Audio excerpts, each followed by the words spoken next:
Dewa Ayuika Pramita akan membawakan materi mengenai spektrofotometri UV vis.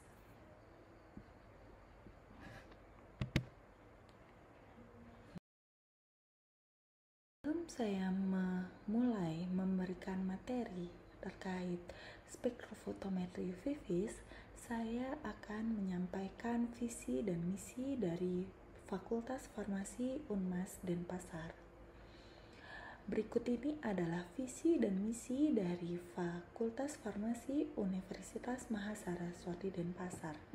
Silakan disimak.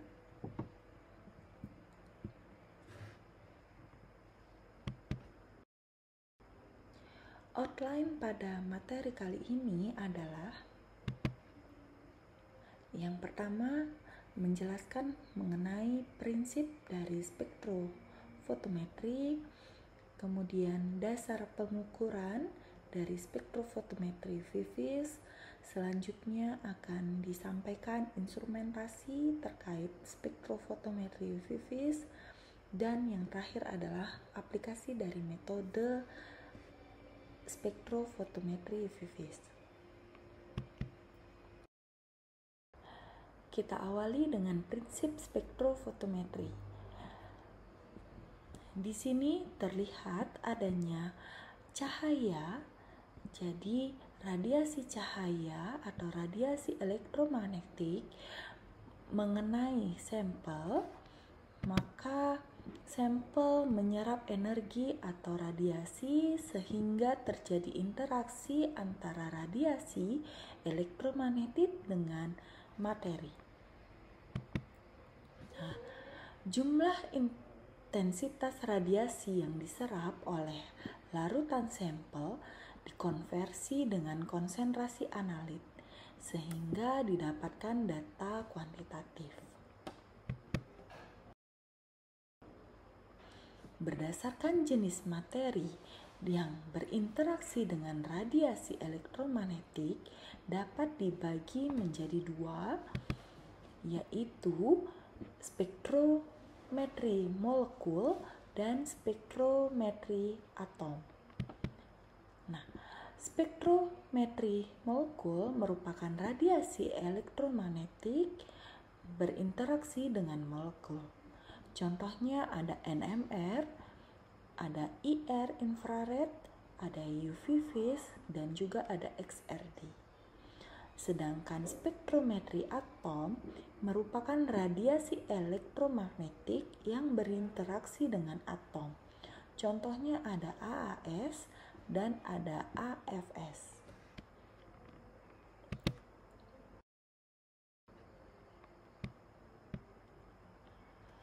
Nah, kita lanjutkan mengenai istilah di spektrofotometri UV vis. Yang pertama ada spektrofotometri.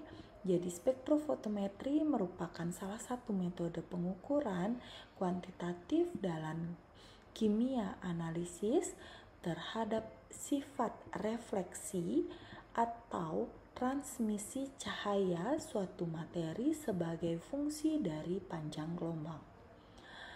Sedangkan spektrofotometer merupakan instrumen yang digunakan untuk mengukur jumlah cahaya yang diserap atau intensitas warna yang sesuai dengan panjang gelombang. Nah, kemudian akan didapatkan output berupa pengukuran kuantitatif dari cahaya yang diserap, terukur dalam bentuk transmitansi dan absorbansi dari hasil tersebut.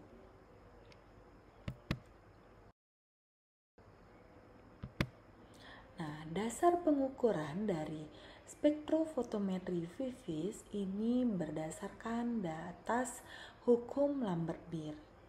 Jadi hukum Lambert-Beer mengatakan bahwa hubungan linear antara absorbansi dengan konsentrasi yang diserap. Jadi persamaan yang ada dalam hukum Lambert-Beer itu sama dengan A sama dengan A kali B kali C. di mana A itu merupakan absorbansi, A kecil itu merupakan absorptivitas molar dalam liter per mol kali sentimeter. Kemudian B itu merupakan panjang kuvet dalam sentimeter. Jadi bisa dikatakan diameter kuvet atau tempat sampel itu sama dengan jarak cahaya yang melalui sampel yang diserap. Kemudian C kecil ini merupakan konsentrasi sampel dalam mol per liter.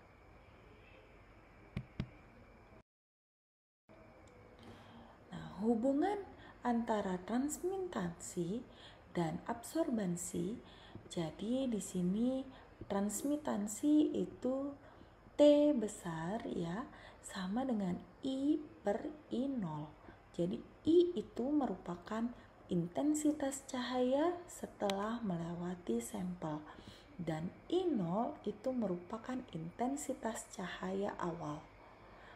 Kemudian hubungan absorbansi dengan persen transmitan itu diberikan persamaan seperti berikut, yaitu A sama dengan min log T sama dengan min log I per I0.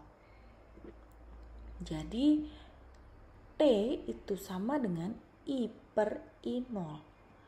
Sehingga didapatkan 10 pangkat min absorbansi.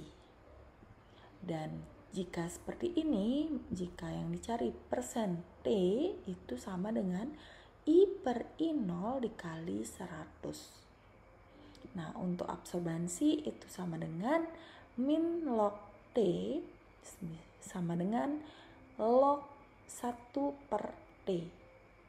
Jadi I0 itu merupakan intensitas cahaya awal, kemudian intensitas cahaya itu melewati kuvet ya, kemudian adanya absorbans atau penyerapan pada sampel dengan konsentrasi C ya, sehingga didapatkan intensitas cahaya yang telah melewati sampel ya. Dari jarak ini ke sini itu merupakan jarak panjang ya, dari kuvet, yaitu dilambangkan dengan nilai atau huruf B kecil. Nah, kemudian ini ada contohnya. Jadi jika persen T itu sama dengan 95%, maka A itu sama dengan log 100 per 95. Sama juga artinya dengan log 1 per 0,95. Dan sama juga artinya dengan min log 0,95. Jadi akan didapatkan nilai absorbansi itu sama dengan 0,02227. Nah, jadi hubungan antara transmitasi dengan absorbansi itu berbanding terbalik ya. Jadi kalau persen transmitasinya besar, maka absorbansinya akan rendah. Seperti itu ya. Nah, adanya penyimpangan pada hukum Lambert-Beer. Jadi, penyimpangan itu terjadi karena adanya faktor-faktor berikut ini. Yang pertama adalah larutan pekat, ya. Jadi, pada konsentrasi larutan yang terlalu pekat, absorbansi yang terbaca terlalu tinggi, sehingga grafik tidak linear. Jadi seperti pada gambar ini, jadi grafiknya tidak akan linear yang warna merah ini ya, maka larutan yang diukur harus diencerkan supaya mendapatkan hasil yang linear. Nah, Kemudian adanya faktor instrumentasi di mana sinar yang diserap tidak monokromatis. Ya, maka akan menyebabkan dua panjang gelombang yang maksimum. Ya, jadi adanya dua panjang gelombang maksimum yang terbentuk karena sinar yang diserap tidak monokromatis pada instrumentasi yang digunakan. Nah, yang ketiga adalah faktor kimia. Karena terjadinya reaksi disosiasi, asosiasi, polimerisasi, dan solfolisis, ya. Jadi karena adanya reaksi-reaksi tersebut, maka hukum Lambert-Beer akan terjadi penyimpangan. Ya, kurva yang terbentuk akan terjadi penyimpangan, tidak akan linear. Jadi jika terjadi reaksi, maka konsentrasi zat yang akan diukur kemungkinan akan berkurang. Seperti itu ya. Nah, reaksi disosiasi itu apa? Jadi reaksi disosiasi itu merupakan suatu proses ketika senyawa ionik terpisah menjadi partikel ion atau radikal yang lebih kecil dan biasanya dapat dikembalikan seperti semula. Kemudian untuk reaksi asosiasi itu merupakan reaksi kebalikan dari reaksi disosiasi. Reaksi asosiasi merupakan reaksi penggabungan ion-ion atau ion molekul menjadi suatu senyawa. Nah, kemudian ada polimerisasi. Jadi polimerisasi itu merupakan proses reaksi molekul monomer bersama dengan reaksi kimia untuk membentuk 3 dimensi jaringan atau rantai polimer. Nah, yang terakhir untuk solfolisis itu merupakan suatu tipe dalam reaksi substitusi nukleofilik atau reaksi eliminasi di mana nukleofilik merupakan suatu molekul pelarut. Jadi jika terjadi reaksi-reaksi tersebut, maka konsentrasi zat yang akan diukur akan mengalami atau akan berkurang atau akan mengalami penurunan. Seperti itu. Dalam spektroskopi terdapat beberapa istilah. Yang pertama adalah hypsokromik, yaitu pergeseran panjang gelombang ke arah panjang gelombang yang lebih pendek. Ya, jadi panjang gelombang yang bergeser itu adalah panjang gelombang maksimal. Kemudian batokromik itu merupakan pergeseran panjang gelombang maksimal ke arah panjang gelombang yang lebih panjang. Ya, jadi untuk hypsokromik pergeserannya ke kiri dan batokromik itu pergeserannya ke kanan. Kemudian ada hiperkromik, itu merupakan peningkatan intensitas atau absorbansi. Sedangkan hipokromik itu merupakan penurunan intensitas atau absorbansi.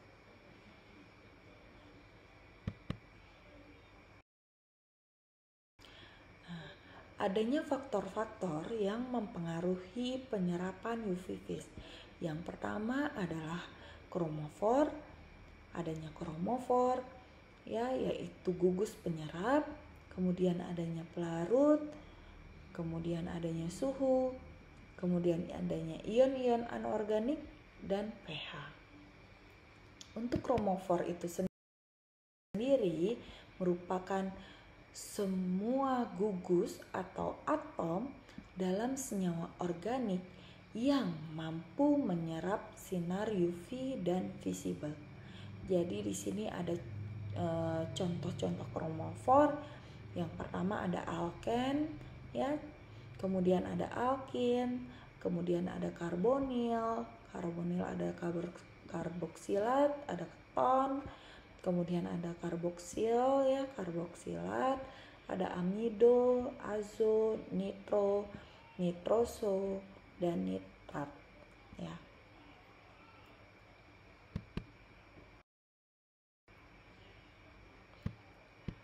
Nah, kemudian ada juga istilah aksokrom ya.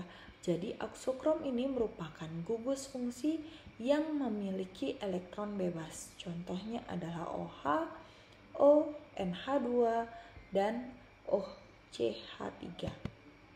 Jadi terikatnya gugus aksokrom pada kromofor akan mengakibatkan pergeseran pada pita absorpsi menuju ke panjang gelombang yang lebih besar, atau disebut dengan pergeseran merah atau batu kromik.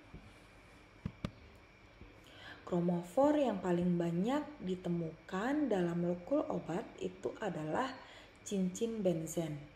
Ya, cincin benzen itu sering sekali ada dalam molekul obat.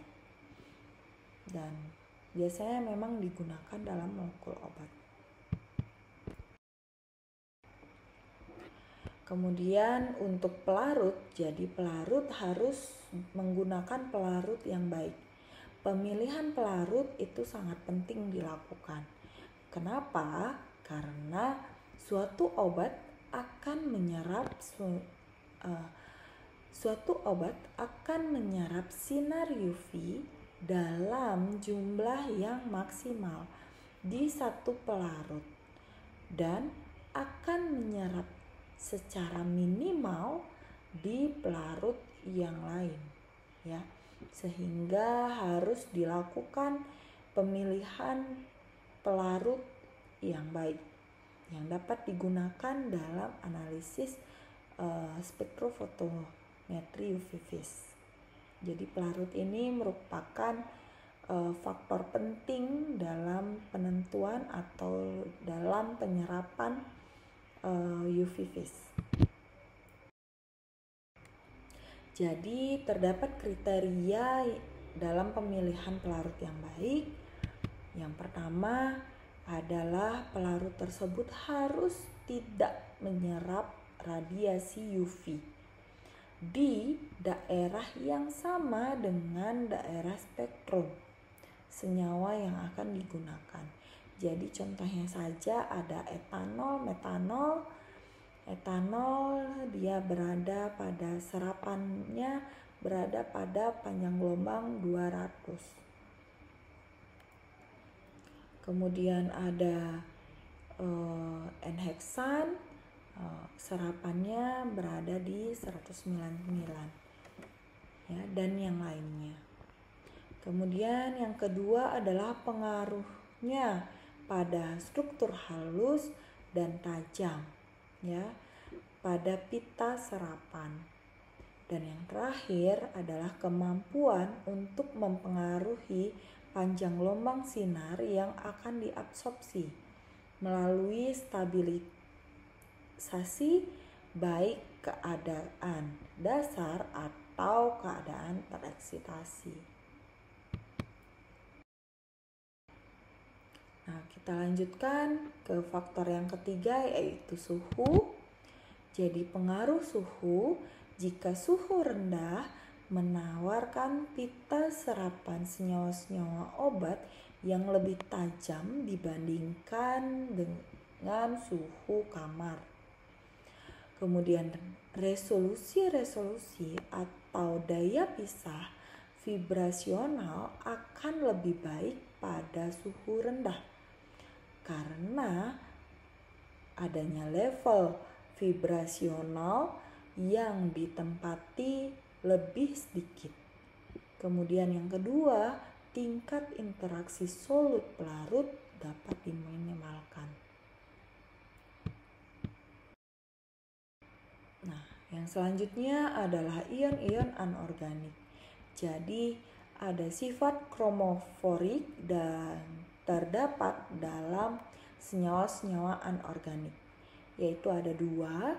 Yang pertama melibatkan beberapa atom seperti permanganat ya, kemudian ada dikromat, kemudian melibatkan atom-atom tunggal, yakni atom-atom yang mempunyai kulit elektron terluar D yang tidak lengkap, seperti senyawa-senyawa yang mengadakan ikatan koordinasi dengan Be, Sr, Ra, serta unsur-unsur transisi seperti Cr, Mn, Ni, Pt, Ag, Pd, Cd, Hg, dan Au.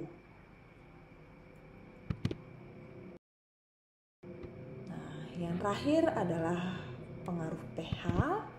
Jadi pH pelarut dapat mempunyai suatu pengaruh yang penting pada spektrum. Di antaranya senyawa yang dihadirkan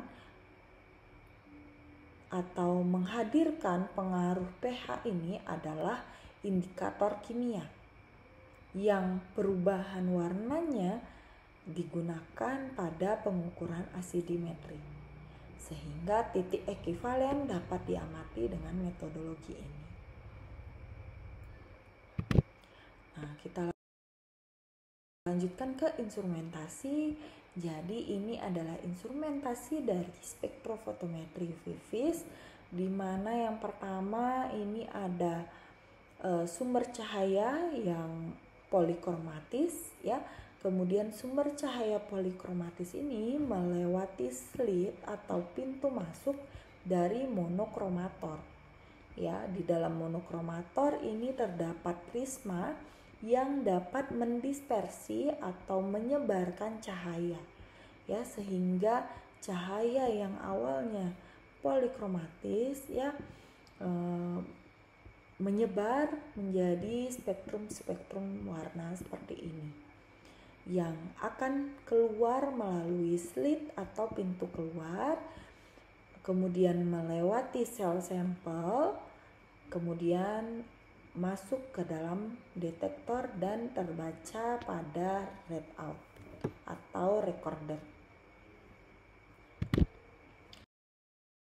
Nah, apa itu sinar polikromatis? Jadi sumber sinar polikromatis ini berfungsi sebagai sumber sinar polikromatis dengan berbagai macam rentang panjang gelombang. Jadi dalam spektrofotometer untuk UV itu menggunakan lampu deuterium atau disebut juga heavy hidrogen. Kemudian untuk visible bisa menggunakan lampu tungsten yang sering disebut dengan lampu wolfram. Dan untuk gabungan dari UV dan visible dapat menggunakan fotodiode yang telah dilengkapi dengan monokromator. Nah, yang kedua monokromator. Jadi monokromator ini berfungsi sebagai penyeleksi panjang gelombang, yaitu mengubah cahaya yang berasal dari sumber sinar polikromatis menjadi cahaya monokromatis.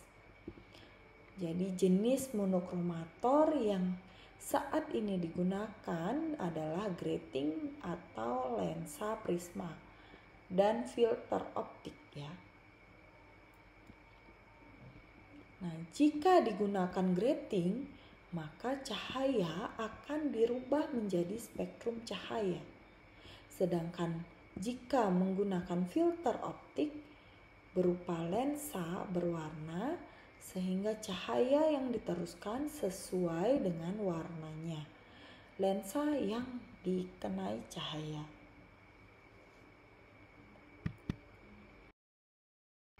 Selanjutnya ada sel sampel. Ini berfungsi sebagai tempat meletakkan sampel. Jadi untuk UV visible dan UV vis menggunakan cuvette sebagai tempat sampelnya. Jadi cuvette biasanya terbuat dari kuarsa atau gelas. Namun cuvette dari kuarsa yang terbuat memiliki kualitas lebih baik daripada yang gelas. Kemudian hal ini disebabkan yang terbuat dari kaca dan plastik dapat menyerap UV, sehingga penggunaannya hanya pada spektrofotometer sinar tampak. Jadi kuvet biasanya berbentuk persegi panjang dengan lebar 1 cm. Nah, untuk analisa menggunakan analisa pada spektrofotometer UV ya, ultraviolet itu lebih bagus menggunakan kuvet yang terbuat dari kuarsa. Nah, selanjutnya adalah detektor. Jadi detektor ini berfungsi untuk menangkap cahaya yang diteruskan dari sampel dan mengubahnya menjadi arus listrik.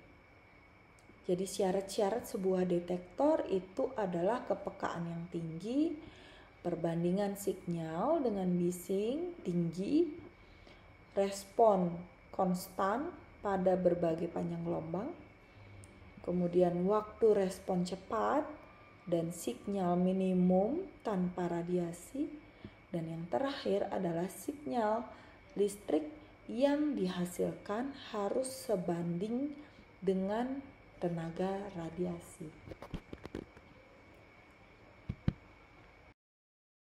Nah, selanjutnya ada readout yang terakhir, yaitu recorder. Jadi readout merupakan suatu sistem baca ya yang menangkap besarnya isyarat listrik yang berasal dari detektor. Jadi di readout ini hasil analisis akan terbaca.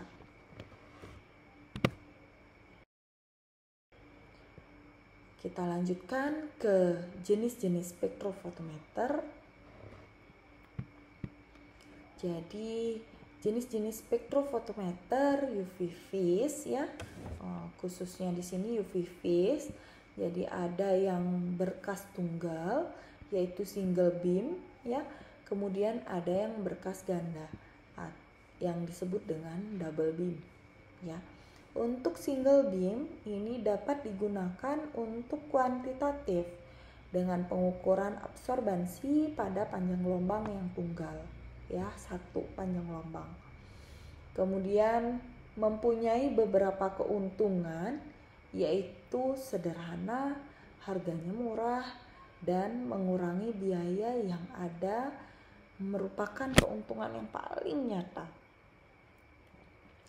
Nah, untuk yang double beam ini mempunyai sinar dua sinar yang dibentuk oleh potongan cermin yang berbentuk V yang disebut dengan pemecah sinar.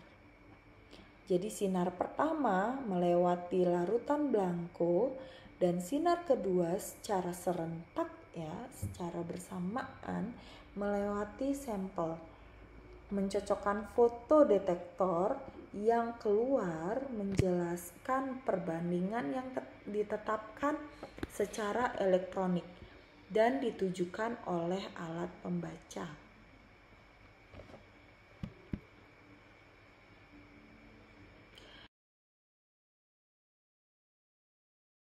Nah, selanjutnya kita masuk ke aplikasi metode. Jadi aplikasi spektrofotometer UV vis ini ada beberapa ya yang bisa dianalisis, yaitu ada protein, amino acid atau aromatik, glukosa determination atau turunan dari glukosa, kemudian ada juga aktivitas dari enzim ya.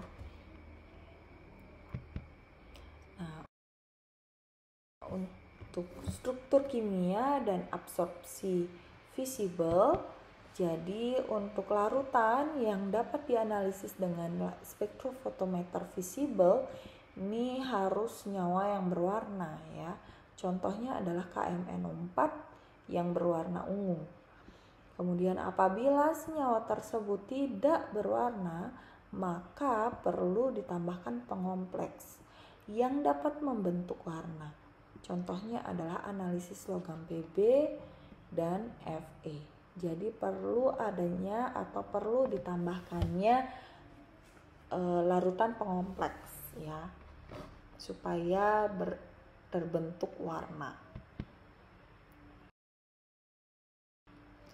Nah, untuk aplikasi spektrofotometer visible ini dapat menganalisis niacin, pyridixin, vitamin B12, metal determination, fat quality determination, enzyme activity, dan masih ada yang lainnya.